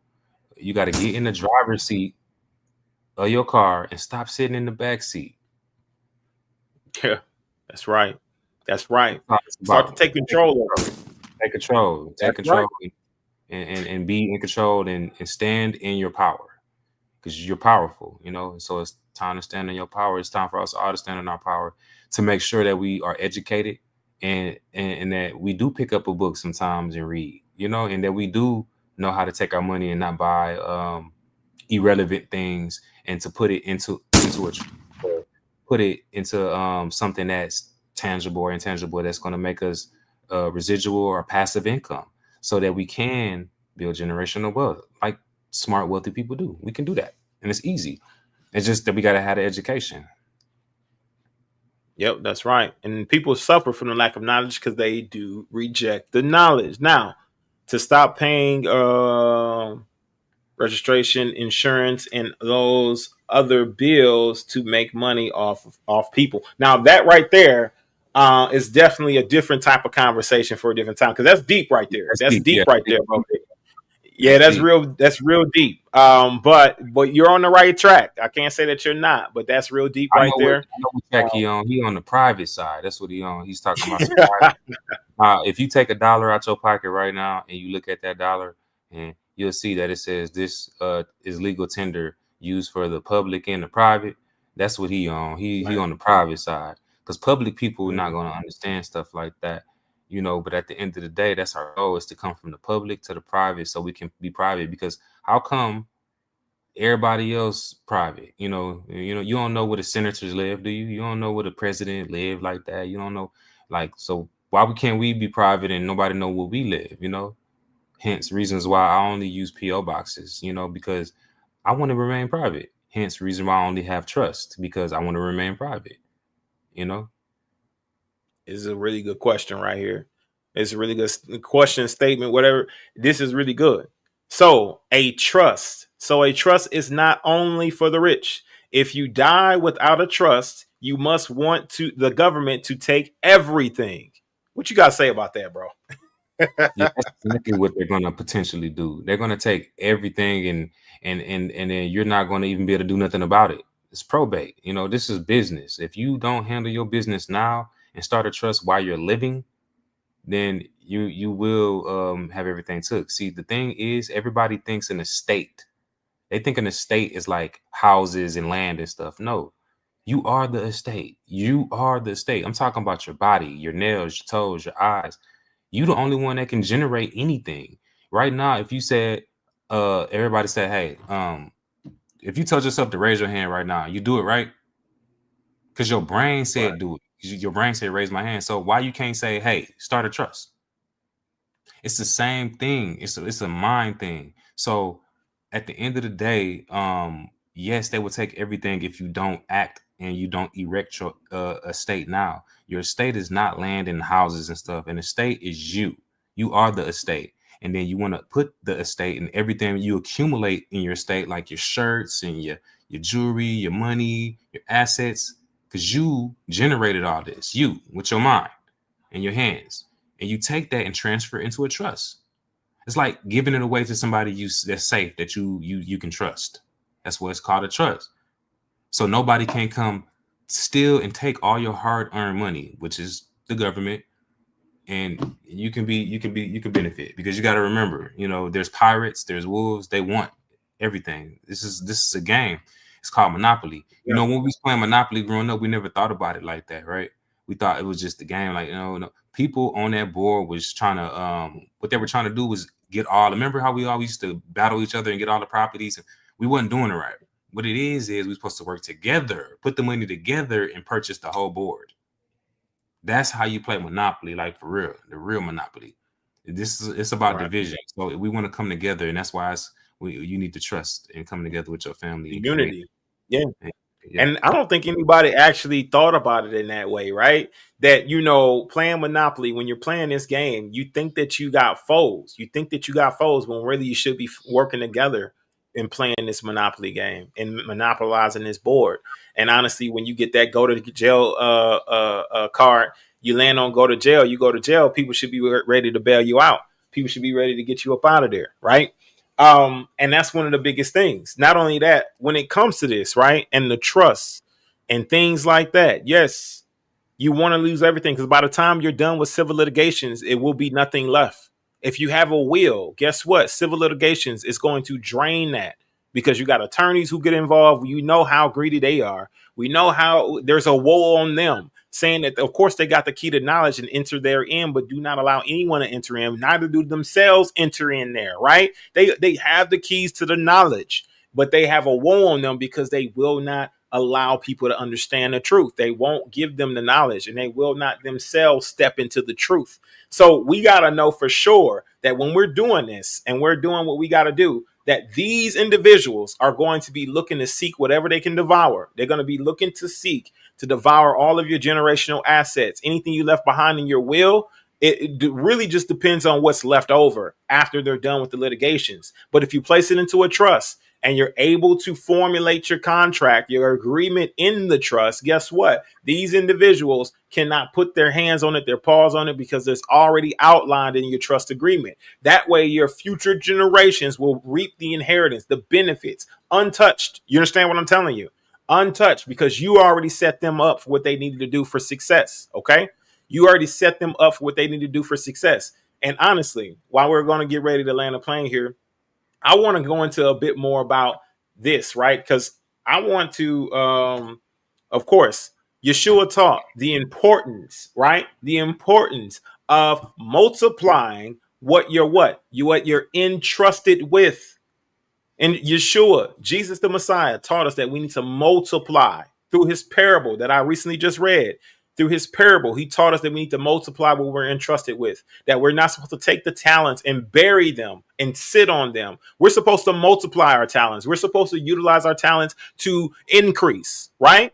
Not to decrease, not to stay stagnant. So all these individuals who talking about, oh, well, I'm not doing this for this reason. Listen, you're not following what Yeshua taught you to do.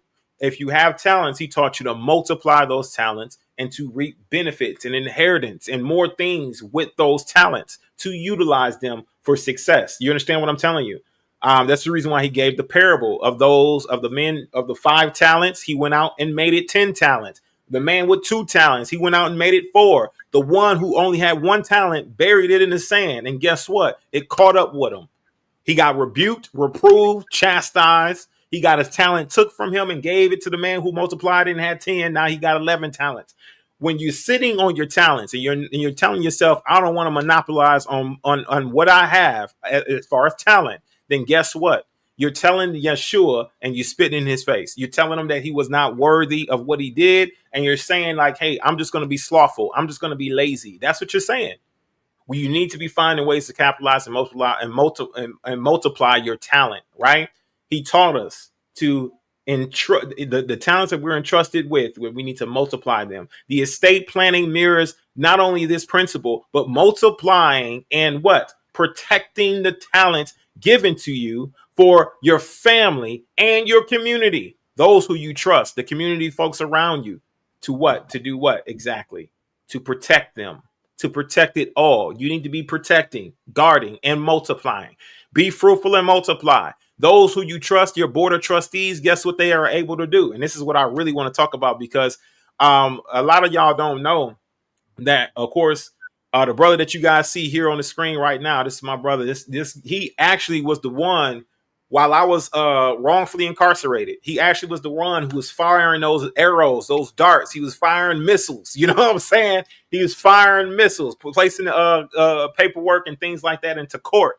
While I had to go in there and do the groundwork, I had to fight the battle on the ground, right in the courtroom. He was the one that was firing the missiles. He was the one that was firing and shooting the arrows. You know what I mean? Placing the documents into the courtroom so I can be able to stand on something tangible, so I can stand on something concrete. He was the one doing so. This is what we need to do for all of our trustees. This is the reason why it's so important to form and have a trust, and how powerful it truly is. Because if you have a trustee who may be behind enemy lines, right, or who may be a captive of war, you understand what I'm saying? Who may be wrongfully incarcerated for any other reason, then the board of trustees have a fiduciary role and responsibility, because they have vested interest in the trust to get that trustee out, to get that trustee out of that bondage, to get that trustee out of that jail cell, out of wherever it's at. So since those board of trustees have vested interest in his well-being, then these individuals will treat you like a king. Literally, they will be sure that no harm comes your way. I promise you, when they start figuring this thing out a little bit more, they were checking on me like almost every day, at least once or twice a day while I was in there, just to be sure I was safe, just to be sure I was okay. I promise you, they was coming around asking me, "Are you all right? You good?" But when you have a board of trustees behind you to support you, to be sure that they know that you got somebody who cares. This is what we've been missing this whole time. We've been missing that our family members, the one who care about us the most, right? The friends, our close friends who care about us the most, are the ones who should be trustees on our board, and they should be having vested interest in all our dealings and what we do. When we get pulled over by police, we should have a board of trustees to be able to confront them. It should pop up on their radar saying, "Oh, there's a trust here associated. Do not detain."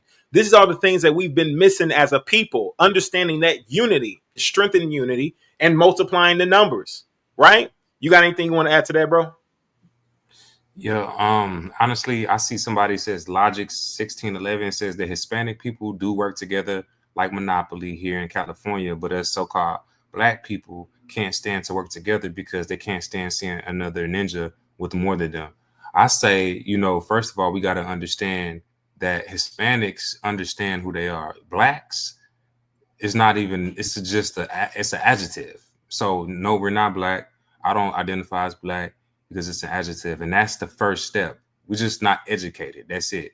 And we've been through a lot as a people. So it's not like you got when you spiritually awakened and you're higher as far as when it comes to your education, and you've been through things, you understand that you have to have understanding for our people. Reasons why we having conversations like this, because I promise you, we're not going to change the world overnight with our people, but we will spark the minds. Just like what Tupac said, you can spark the mind of somebody. Yeah. So I know somebody here, mind has been sparked, and they might even start a trust, and they might build and change generations. So we're not going to touch everybody, but we're going to touch somebody right now today. And whoever sees this this live stream later on down the line, that's what this is about. So we know that. We know it's hard working together, and we know it's hard, people not reading and stuff, but somebody got to do this job. And that's the reason why we're here, to get the job done. See, that's what happens when you're a man. You don't think about stuff like that. You think about solutions. We're always going to have problems, and we're always going to have problem after problem. That's what we was put on this planet.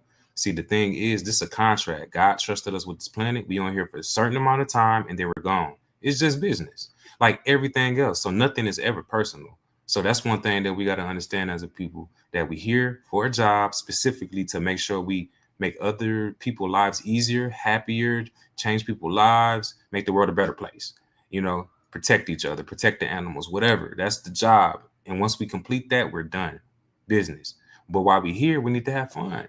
So how do you do that? You learn the rules of who's in control of this planet right now. And like Neo in the Matrix, you're able to do what you want to do. Plug in, plug out. Right now, we plugged in. We plugged in with y'all, and we talking about stuff to plug you out and get into private. And that's what a trust is. It plugs you out from the public into the private and protects you. So, that's pretty much, I feel like that I said enough right there. Yeah, and so Logic 1611, he's on the same page. He says that's the reason why he says so-called, because so-called black people, referring to, of course, melanated individuals, Of course, Originals. yeah, Now we getting yeah. something. Now we getting to something deep.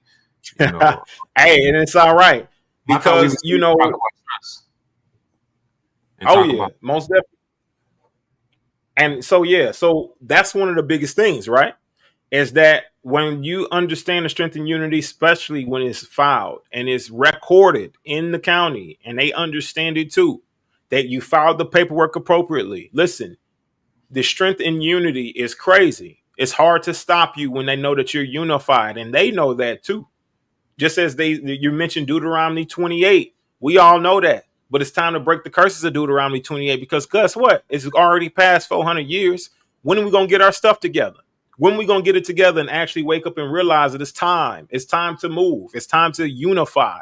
It's time to move in unity with those who want to be unified, who want to, who desire that unity. It's time right. to wake up. 400 years is over with. You understand what I'm saying? Ain't no excuses now. Ain't no excuses now.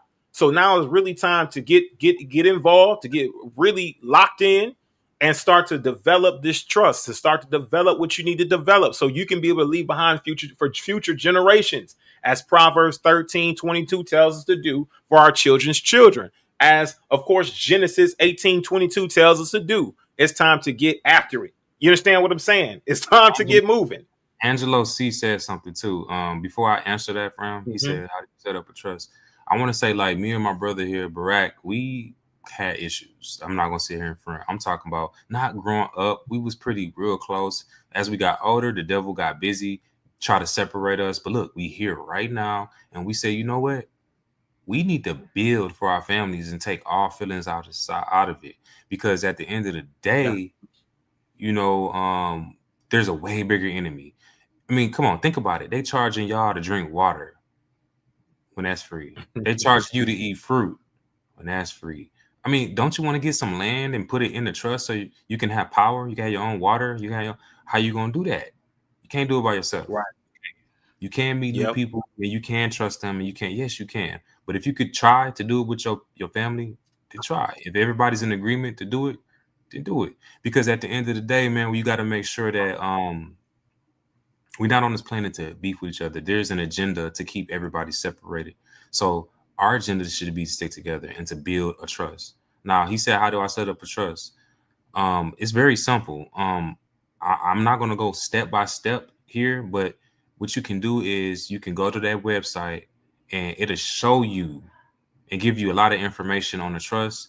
And if you scroll down, you can check out some information that you can grab for your family. It's only $33. It'll help you understand how to set up a trust. Because I can't tell you how to set up a trust on this podcast right now, but I can guide you if you go click the link and book an appointment with me. And that's what I can do. Because right now this is for educational purposes only. Or I can tell Yep. you to.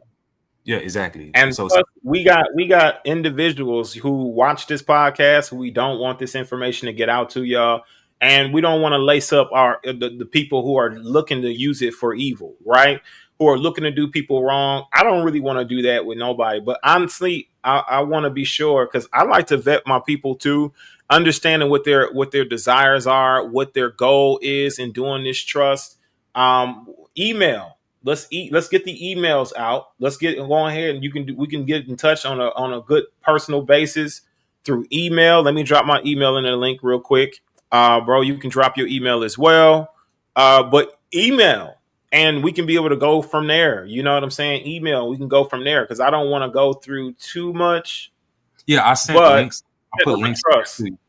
It's links. If you scroll up Yes, at the sir. top, you'll see links.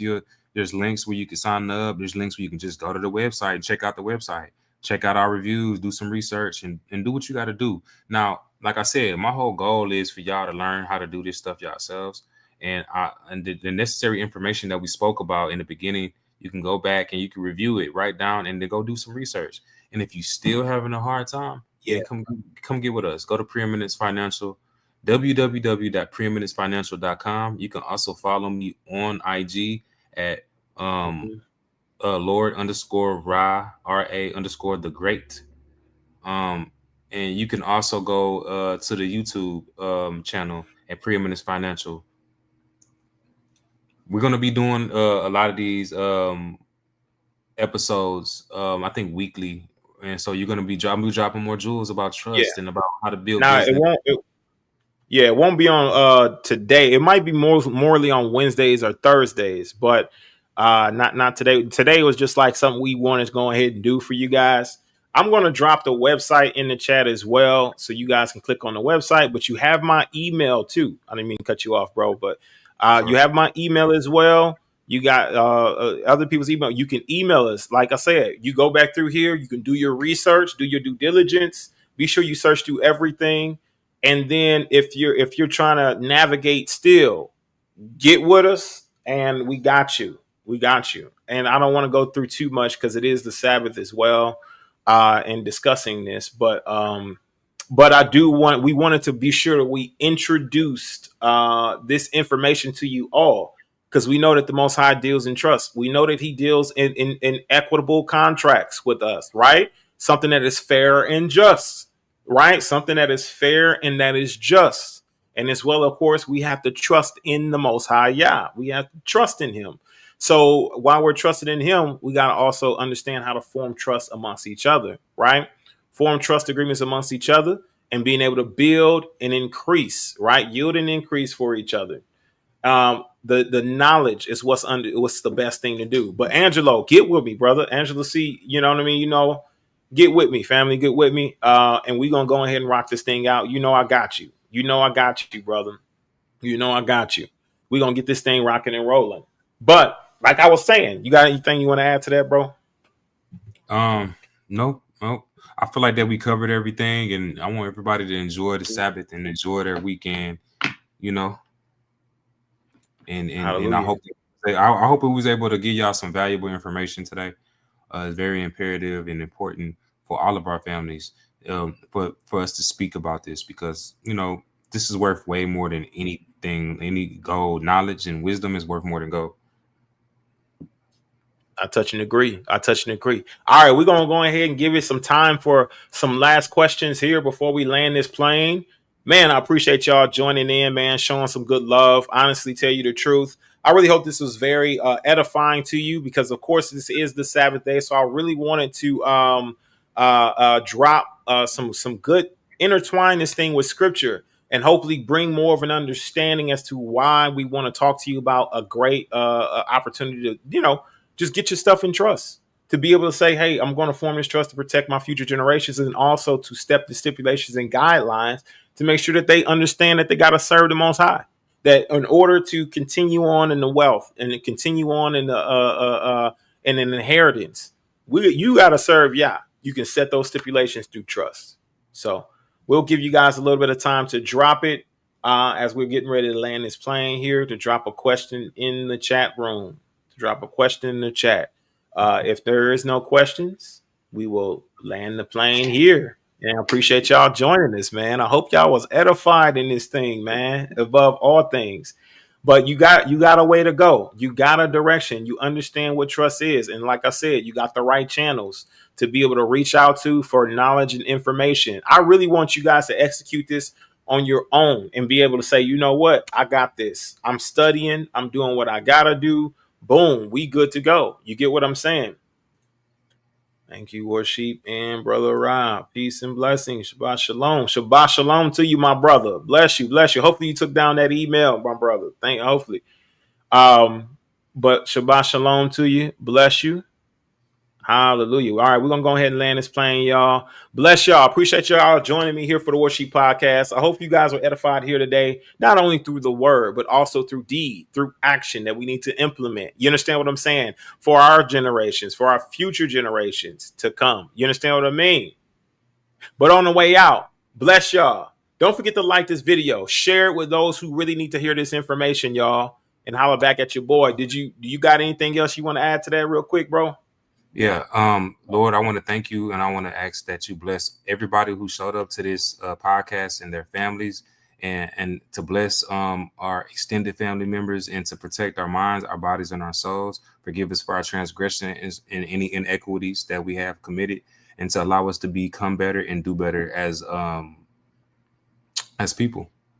Blessings to y'all.